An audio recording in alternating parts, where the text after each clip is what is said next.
അൻവറിന് കേരള രാഷ്ട്രീയത്തിൽ ഒരു പ്രസക്തി ഉണ്ട്. ആദ്യഘട്ടത്തിൽ കോൺഗ്രസ് നേതാക്കളെ വ്യക്തിപരമായിട്ട് ആക്ഷേപിക്കാൻ, രാഹുൽ ഗാന്ധിയുടെ DNA പരിശോധിക്കണം എന്ന് വരെ അഭിപ്രായപ്പെടാൻ, അതിനുപോലും കേരള മുഖ്യമന്ത്രിയുടെ അംഗീകാരം വാങ്ങിച്ചെടുക്കാനും കഴിവുള്ള ആളായിരുന്നു അദ്ദേഹം. PV അൻവർ അങ്ങനെ രാഷ്ട്രീയത്തിൻ്റെ പുറമ്പോക്കിൽ ഉപേക്ഷിക്കപ്പെടേണ്ട ആളോ അല്ലെങ്കിൽ രാഷ്ട്രീയമായ വനവാസത്തിന് അയക്കപ്പെടേണ്ടുന്ന ആളോ അല്ല. CPM-നെതിരായിട്ടുള്ള പോരാട്ടത്തിൽ മുസ്ലിം സമുദായത്തിൻ്റെ ഒരു നോമിനി എന്ന രീതിയിൽ അദ്ദേഹത്തെ മുൻനിർത്തി മത്സരിപ്പിക്കുകയാണ്. പ്രത്യേകിച്ച് ഈ സംഘി പോലീസ് എന്ന ഒരാരോപണം ഉന്നയിച്ച അദ്ദേഹമാണ്. UDF-ൻ്റെ യോഗം നടക്കുമ്പോൾ അൻവറിനെ ക്ഷണിക്കേണ്ടതില്ല. കാരണം അൻവർ ഒരു ഫുൾ ഫ്ലാഡ്ജ് മെമ്പറല്ല, വെറും അസോസിയേറ്റ് മെമ്പർ മാത്രം. UDF നേതാക്കളെ വെല്ലുവിളിക്കാം, എന്ത് ചെയ്യാനുള്ള സ്വാതന്ത്ര്യം അദ്ദേഹത്തിന് കിട്ടിയിരിക്കുകയാണ്. ഒരു കാലത്ത് PC ജോർജിന് ഉണ്ടായിരുന്ന പോലെ ഒരു അപ്രമാദിത്വം ഇപ്പോൾ അൻവറിന് സിദ്ധിച്ചിരിക്കുകയാണ്. അൻവർ ഇത് ഏത് രീതിയിൽ ഉപയോഗിക്കും, അൻവറിനെ ഏത് രീതിയിൽ UDF-കാർ ഉപയോഗിക്കും എന്നുള്ളതൊക്കെ ചിന്തനീയമായിട്ടുള്ള കാര്യമാണ്. UDF-നെ സംബന്ധിച്ചിടത്തോളം എടുത്താൽ പോകാത്ത ഒരു മുതലാണ് PV അൻവർ.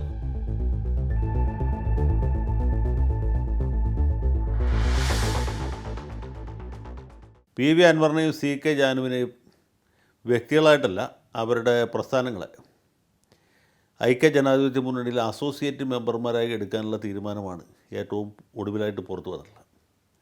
ഇതിനൊപ്പം തന്നെ ശ്രീ വിഷ്ണുപുരം ചന്ദ്രശേഖരനെയും ഇതുപോലെ എടുക്കാൻ ഉദ്ദേശിച്ചിരുന്നെങ്കിലും അദ്ദേഹം അവഗണന സഹിച്ചുകൊണ്ടാണെങ്കിലും ദേശീയ ജനാധിപത്യ സഖ്യത്തിൽ തുടരാനുള്ള താല്പര്യമാണ് അറിയിച്ചിട്ടുള്ളത്. എല്ലാവരും വളരെ താല്പര്യപൂർവ്വം ഉറ്റുനോക്കുന്നത് ജോസ് കെ മാണി നയിക്കുന്ന കേരള കോൺഗ്രസ് ഗ്രൂപ്പിനെ കൂടി UDF-ൽ കൊണ്ടുവരുമോ ഇല്ലയോ എന്നുള്ളതാണ്. PV അൻവറും CK ജാനും ഒന്നും വലിയ രാഷ്ട്രീയ വിലപേശൽ ശക്തിയുള്ളവരോ അല്ലെങ്കിൽ വലിയ ഏതെങ്കിലും വോട്ട് ബേസിനെ പ്രതികരിക്കുന്നവരോ അല്ല. കോൺഗ്രസിൽ നിന്ന് തെറ്റിപ്പിരിഞ്ഞ് LDF-ൽ പോവുകയും അവിടെ ആദ്യഘട്ടത്തിൽ ഇടം കിട്ടാതെ സ്വതന്ത്രമായി മത്സരിക്കുകയും പിന്നീട് പാർലമെൻറ്റിലേക്ക് മത്സരിക്കുകയും അവിടെയും രക്ഷപ്പെടാതെ ഒടുവിൽ മാത്രം നിലമ്പൂർ സീറ്റിൽ മത്സരിച്ച് 2 തവണ ജയിക്കുകയും പിന്നീട് LDF നേതൃത്വമായിട്ട് തെറ്റിപ്പിരിഞ്ഞ് പിണറായി വിജയനെ തന്നെ വ്യക്തിപരമായിട്ട് ആക്ഷേപിച്ച് അവിടെ നിന്ന് വിട്ടുപിരിഞ്ഞ് MLA സ്ഥാനം രാജിവെച്ച് തൃണമൂൽ കോൺഗ്രസിൽ ചേർന്ന് നിലമ്പൂർ ഉപതെരഞ്ഞെടുപ്പിൽ മത്സരിച്ച് ഏതാണ്ട് 10-20,000 വോട്ട് പിടിച്ച് അവിടെയും അപ്രസക്തി തെളിയിച്ചതിന് ശേഷമാണ് വളരെ ബന്ധപ്പെട്ട് ബുദ്ധിമുട്ടി ഇപ്പോൾ UDF-ലെ ഒരു അസോസിയേറ്റ് മെമ്പറായിട്ട് PV അൻവർ വരുന്നു. ഇത് പറയുമ്പോഴും അൻവറിന് കേരള രാഷ്ട്രീയത്തിൽ ഒരു പ്രസക്തി ഉണ്ടായിരുന്നു. അതെന്താണെന്ന് വെച്ചാൽ ആദ്യഘട്ടത്തിൽ കോൺഗ്രസ് നേതാക്കളെ വ്യക്തിപരമായിട്ട് ആക്ഷേപിക്കാൻ, രാഹുൽ ഗാന്ധിയുടെ DNA പരിശോധിക്കണം എന്ന് വരെ അഭിപ്രായപ്പെടാനും, അതിനുപോലും കേരള മുഖ്യമന്ത്രിയുടെ അംഗീകാരം വാങ്ങിച്ചെടുക്കാനും കഴിവുള്ള ആളായിരുന്നു അദ്ദേഹം. പക്ഷേ പാർലമെൻറ്റ് തെരഞ്ഞെടുപ്പിന് ശേഷം അദ്ദേഹം UDF നേതൃത്വത്തിൽ നിന്ന് പൂർണ്ണമായി അകലുന്നതും അദ്ദേഹത്തിൻ്റെ എല്ലാ ശക്തിയും എല്ലാ കഴിവും ഭരണകക്ഷിയായ ഭരണകക്ഷിയായ CPM-നും അതിൻ്റെ പ്രമുഖ നേതാവായിട്ടുള്ള പിണറായി വിജയനും എതിരെ തിരിയുന്നതും കേരള പോലീസിനെതിരെ വളരെ രൂക്ഷമായ ആരോപണങ്ങൾ ഉന്നയിക്കുന്നു, ആക്ഷേപങ്ങൾ ഉന്നയിക്കുന്നു ഒക്കെയാണ് നമ്മൾ കണ്ടത്. അദ്ദേഹം LDF വിട്ടുവരുന്നു, CPM-ഉമായിട്ടുള്ള ബന്ധം വിച്ഛേദിക്കുന്നു, കേരളത്തിലെ പോലീസ് സംവിധാനത്തിനെതിരായിട്ട് ഗുരുതരമായ ആരോപണങ്ങൾ ഉന്നയിക്കുന്നു, ആക്ഷേപങ്ങൾ ഉന്നയിക്കുന്നു. മലപ്പുറം ജില്ലയിലെങ്കിലും പോലീസ് എന്ന് പറയുന്നത് സംഘപരിവാറിൻ്റെ പിണയാളുകളായിട്ട് പ്രവർത്തിക്കുന്നവരാണ് എന്ന ആരോപണം ഉന്നയിക്കുന്നു. പൂരം കലക്കിയതിൻ്റെ പുറകിൽ RSS-ൻ്റെ കറുത്ത കരങ്ങളാണുള്ളത്. അതിന് ഓശാന പാടിയ ആളാണ് പോലീസ് മേധാവി അജിത് കുമാർ എന്നാരോപിക്കുന്നു. അതിന് ചൂട്ടുപിടിച്ച ആളാണ് മുഖ്യമന്ത്രിയുടെ പൊളിറ്റിക്കൽ സെക്രട്ടറി P ശശി എന്നാരോപിക്കുന്നു. ഇങ്ങനെ ഒരുപാട് കലാപരിപാടികൾ നടത്തിയ ആളാണ് PV അൻവർ. അദ്ദേഹം ഒടുവിൽ അവിടെ ഗതിയും ഗത്യന്തരവും ഇല്ലാതെ UDF-ലേക്ക് വരുന്നു. അതിനുശേഷം നിലമ്പൂർ മണ്ഡലത്തിലെ സ്ഥാനാർത്ഥിയെ ഇദ്ദേഹം പ്രഖ്യാപിക്കും. കോൺഗ്രസിൻ്റെ സ്ഥാനാർത്ഥിയെ കോൺഗ്രസ് അല്ല പ്രഖ്യാപിക്കുന്നത്, അൻവറാണ്. അങ്ങനെ അൻവർ അദ്ദേഹം നിർണയിച്ച സ്ഥാനാർത്ഥിയെ ഞങ്ങൾക്ക് സ്വീകാര്യമല്ല എന്ന് കോൺഗ്രസ്സുകാർ തീരുമാനിക്കും. അവർ ആര്യാടൻ ഷൗക്കത്തിൻ്റെ സ്ഥാനാർത്ഥിയൊക്കെ നിർത്തും. അപ്പോൾ അൻവർ മുൻ തീരുമാനം മാറ്റി നിലമ്പൂരിൽ മത്സരിക്കും. അപ്പോൾ കുറേ പേരെങ്കിലും വിചാരിച്ചതോടെ ഷൗക്കത്ത് തോറ്റുപോകുന്നത്. പക്ഷേ അങ്ങനെയൊന്നും സംഭവിച്ചില്ല. ആര്യാടൻ ഷൗക്കത്ത് മാന്യമായ ഭൂരിപക്ഷത്തോടെ ജയിക്കും.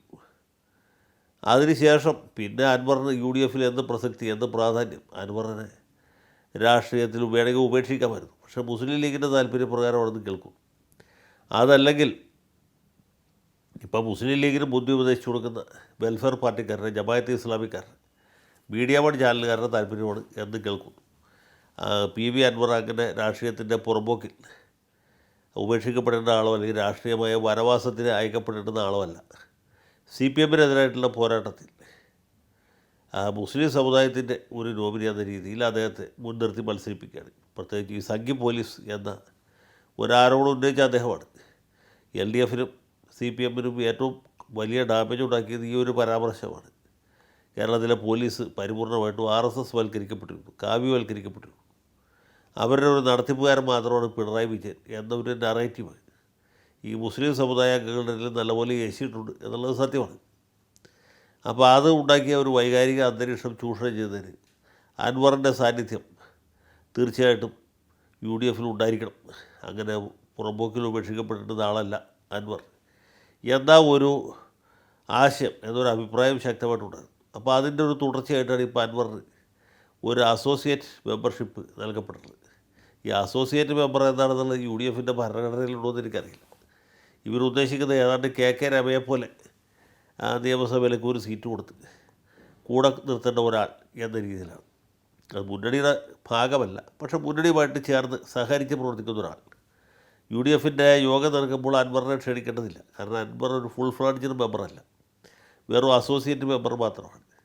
അപ്പോൾ അൻവറിന് വലിയ ബാധ്യതയൊന്നുമില്ല. UDFനെ വേണമെങ്കിൽ വിമർശിക്കാം, അല്ലെങ്കിൽ UDFന് എതിരെ നിൽക്കാം. അദ്ദേഹത്തിൻ്റെ വാമൊഴി വഴക്കം പഴയ പോലെ ഉപയോഗിക്കാം. അതല്ലെങ്കിൽ അദ്ദേഹത്തിൻ്റെ ചില സോഷ്യൽ മീഡിയ ഹാൻഡിലുകൾ കൈകാര്യം ചെയ്ത ആളുകളുണ്ട്, അവരുപയോഗിച്ച് വേണമെങ്കിൽ നാളെ ചെന്നിത്തലയ്ക്കെതിരായിട്ടോ സതീശനെതിരായിട്ടോ പാണക്കാട് തങ്ങൾക്കെതിരായിട്ടോ കുഞ്ഞാലിക്കുട്ടിക്കെതിരായിട്ടോ വേണമെങ്കിൽ ആക്രമണം അഴിച്ചുവിടാം. അല്ലെങ്കിൽ പത്രസമ്മേളനം വിളിച്ച് UDF നേതാക്കളെ വെല്ലുവിളിക്കാം. എന്ത് ചെയ്യാനുള്ളൊരു സ്വാതന്ത്ര്യം അദ്ദേഹത്തിന് കിട്ടിയിരിക്കുകയാണ്. ഒരു കാലത്ത് PC ജോർജിനുണ്ടായിരുന്ന പോലെ ഒരു അപ്രമാദിത്വം ഇപ്പോൾ അൻവറിന് സിദ്ധിച്ചിരിക്കുകയാണ്. അൻവർ ഇത് ഏത് രീതിയിൽ ഉപയോഗിക്കും, അൻവറിനെ ഏത് രീതിയിൽ UDFകാർ ഉപയോഗിക്കും എന്നുള്ളതൊക്കെ ചിന്തനീയമായിട്ടുള്ള കാര്യമാണ്. ഏതായാലും നിലമ്പൂർ സീറ്റ് അൻവറിന് കൊടുക്കാൻ സാധ്യതയില്ല. കാരണം അവിടെ ആര്യാടൻ ഷൗക്കത്ത് കേവലം 1 വർഷത്തിൽ താഴെ മാത്രം സ്റ്റാൻഡികൾ ഒരു MLA ആയിട്ട് നിൽക്കണം. അപ്പോൾ അടുത്ത തെരഞ്ഞെടുപ്പിലും അദ്ദേഹത്തെ തന്നെ അവിടെ പരിഗണിക്കേണ്ടി വരും. പിന്നെ അദ്ദേഹത്തിന് കൊടുക്കാവുന്ന ഒരു സീറ്റ് വെച്ചാൽ മലപ്പുറം ജില്ലയിൽ കോൺഗ്രസ്സിന് കാര്യമായ സീറ്റില്ല. ലീഗുകാർ കാര്യമില്ല സിദ്ധാന്തമൊക്കെ പറയുമെങ്കിലും സീറ്റിനോട് അടുക്കുമ്പോഴാണ് അവരുടെ ശരിക്കുള്ള സ്വഭാവം മനസ്സിലാവുള്ളൂ. ലീഗ് മത്സരിക്കുന്ന 24 സീറ്റിൽ ഒരു സീറ്റ് പോലും അൻവറിന് വേണ്ടി അവർ വിട്ടുകൊടുക്കില്ല. ഇനി വിട്ടുകൊടുക്കുകയാണെങ്കിൽ അതിന് പകരം അതിനേക്കാൾ മുഴുത്ത ഏതെങ്കിലും ഒരു ചക്ക കഷ്ണം അവർ ചോദിച്ച് മേടിക്കും. അത് മേടിച്ചതിന് ശേഷമേ വിട്ടുകൊടുക്കൂ. അപ്പോൾ അതുകൊണ്ട് നിലമ്പൂർ സീറ്റ് ഏതായാലും കിട്ടുകയില്ല. മലപ്പുറം ജില്ലയിൽ ലീഗ് മത്സരിക്കുന്ന ഒരു സീറ്റും അവർ വിട്ടുകൊടുക്കുകയില്ല. പിന്നെ വേണമെങ്കിൽ കോൺഗ്രസിൻ്റെ കയ്യിൽ ആകെ മൊത്തം ബാക്കിയുള്ള ഒരു സീറ്റെന്ന് പറയുന്നത് തവന്നൂർ സീറ്റാണ്. തവന്നൂരോ പൊന്നാനിയിലോ വേണമെങ്കിൽ അൻവറിനെ മത്സരിപ്പിക്കാം. പിന്നെ ഒരു സീറ്റ് കോൺഗ്രസിൻ്റെ കയ്യിലുള്ളത് ഒന്ന് നിലമ്പൂരാണ്, ഞാൻ നേരത്തെ പറഞ്ഞത്. പിന്നെ വണ്ടൂരാണ്. അവിടെ അൻവറിന് മത്സരിക്കാൻ പറ്റില്ല, അത് സംവരണ സീറ്റാണ്. മാത്രമല്ല കോൺഗ്രസിൻ്റെ സമുന്നത നേതാവും വർക്കിംഗ് പ്രസിഡൻറ്റുമായ AP അനിൽകുമാറാണ് ആ മണ്ഡലത്തെ പ്രതികരിക്കുന്നത്. അദ്ദേഹത്തെ മാറ്റാനും പറ്റുകയില്ല. അപ്പോൾ ഏത് നിലയ്ക്കും അൻവറിന് ഒന്നുകിൽ പൊന്നാനി അല്ലെങ്കിൽ തവന്നൂർ മത്സരിക്കാനേ പറ്റുള്ളൂ. അതല്ലെങ്കിൽ പിന്നെ മലപ്പുറം ജില്ലയ്ക്ക് പുറത്ത് എവിടെയെങ്കിലും ഒരു സീറ്റ് കൊടുക്കണം. കോഴിക്കോട് ജില്ലയിൽ തിരുവമ്പാടി സീറ്റ് കഴിഞ്ഞ 2 തെരഞ്ഞെടുപ്പായിട്ട് ലീഗ് മത്സരിച്ച് തോറ്റുകൊണ്ടിരിക്കുന്ന സീറ്റാണ്. ആ സീറ്റ് ലീഗിൻ്റെ ഇത് വാങ്ങിച്ച് അൻവറിന് വേണമെങ്കിൽ അവിടെ മത്സരിക്കാം. അദ്ദേഹത്തിന് നിലമ്പൂർ മണ്ഡലത്തോട് ചേർന്ന് കിടക്കുന്ന പ്രദേശമാണ്. പക്ഷേ അവിടെ വേറൊരു പ്രശ്നമുണ്ട്. അതായത് ഈ ക്രിസ്ത്യൻ മുസ്ലിം സമുദായങ്ങൾ തമ്മിൽ ആന്തരികമായൊരു സ്പർദ്ധ, ഒരു മത്സരം നിലനിൽക്കുന്ന സ്ഥലമാണ് തിരുവമ്പാടി. അവിടെ ക്രൈസ്തവർ ഒറ്റക്കെട്ടായിട്ട് LDF സ്ഥാനാർത്ഥിക്ക് വോട്ട് ചെയ്തുകൊണ്ടിരിക്കുകയാണ്. സഭയും മാർക്സിസ്റ്റ് പാർട്ടിയും തമ്മിൽ പല അഭിപ്രായ വ്യത്യാസം ഉണ്ടെങ്കിലും ഈ ക്രിസ്ത്യാനികൾ മുസ്ലിങ്ങൾക്കെതിരെ തിരിഞ്ഞ് വോട്ട് ചെയ്യുന്നൊരു സ്ഥലമാണ്. അവിടെ അൻവർ പോയി മത്സരിച്ചാൽ ജയിച്ചോളും എന്ന് യാതൊരു നിർബന്ധമില്ല. അതുമല്ലെങ്കിൽ പിന്നെ കോൺഗ്രസിന് അദ്ദേഹത്തെ അക്കോമഡേറ്റ് ചെയ്യണമെങ്കിൽ അദ്ദേഹം പലതവണ താല്പര്യം പ്രകടിപ്പിച്ചിട്ടുള്ളതാണ് ബേപ്പൂർ സീറ്റ്. ബേപ്പൂർ എന്ന് വെച്ചാൽ കേരളത്തിലെ തന്നെ CPMൻ്റെ ഏറ്റവും വലിയ പൊന്നാപുരം കോട്ടകളിലൊന്നാണ്.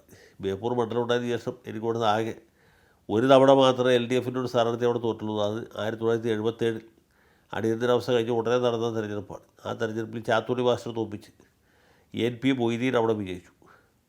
അതാണ് അവിടെ കോൺഗ്രസ് ജയിച്ച അല്ലെങ്കിൽ മാർക്സിസ്റ്റ് ഇതര മുന്നണി ജയിച്ച ഒരേ ഒരു സന്ദർഭം. പിന്നീട് മൊയ്തീൻ തന്നെ LDF സ്ഥാനാർത്ഥിയായിട്ട് 1980 അവിടെ മത്സരിക്കുകയും ജയിക്കുകയും ചെയ്തിട്ടുണ്ട്. പക്ഷേ 87 മുതൽക്ക് ഇങ്ങോട്ട് ഇന്നേ ദിവസം വരെ ഒരിക്കലും ഒരു UDF സ്ഥാനാർത്ഥി അല്ലെങ്കിൽ മറ്റേതെങ്കിലും ഒരു പാർട്ടിയുടെ സ്ഥാനാർത്ഥി ബേപ്പൂരിൽ മത്സരിച്ച് ജയിച്ചിട്ടില്ല. അത്ര ഉറപ്പുള്ള സീറ്റായതുകൊണ്ടാണ് മുഖ്യമന്ത്രി മരുമകൻ ആ സീറ്റ് തന്നെ കൊടുത്ത്.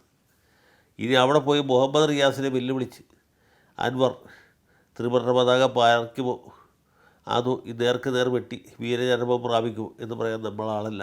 ഏതായാലും UDFനെ സംബന്ധിച്ചിടത്തോളം എടുത്താൽ പോകാത്ത ഒരു മുതലാണ് പി വി അൻവർ എന്ന് പറയാനായിട്ട് പ്രത്യേകം ആലോചിക്കേണ്ടതില്ല. സി കെ ജാനുവിനെ സംബന്ധിച്ചിടത്തോളം ജാനു ഉണ്ടെങ്കിലും ഇല്ലെങ്കിലും വലിയ വ്യത്യാസമൊന്നുമില്ല. ജാനു ഒരു വലിയ രാഷ്ട്രീയ ശക്തിയുമല്ല.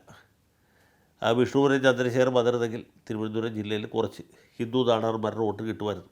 തെക്കൻ തിരുവിതാംകൂർ മേഖലയിൽ പാറശാലയിലും നെയ്യാറ്റിൻകരയിലും കോവളത്തുമൊക്കെ കുറച്ച് വോട്ട് കിട്ടുമായിരുന്നു. ആ വോട്ട് കിട്ടാനുള്ള സാധ്യത ഇപ്പോൾ ഇല്ലാതായി. പക്ഷേ പി വി അൻവർ അങ്ങനെയല്ല. അദ്ദേഹം വരുന്നത് യു ഡി എഫിനെ സംബന്ധിച്ചിടത്തോളം താൽക്കാലികമായൊരു നേട്ടവും ആത്യന്തികമായ ഒരു വലിയ ബാധ്യതയുമായിരിക്കും.